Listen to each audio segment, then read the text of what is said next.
Selebgram Lucinta Luna mengumumkan telah menikah bersama Artem Boltian.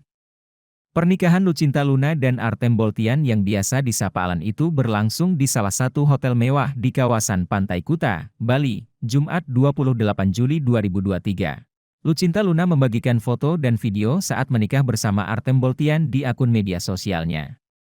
Lucinta Luna terlihat memakai busana pengantin serba putih, sementara Artem Boltian mengenakan jas hitam.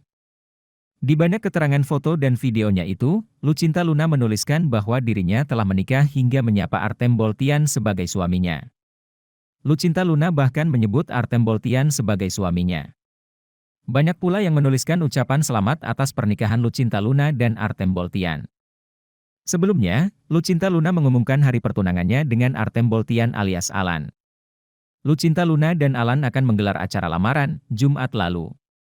Di akun media sosialnya, Lucinta Luna membagikan undangan lamaran berupa video yang terdapat foto, nama serta identitas keluarga masing-masing.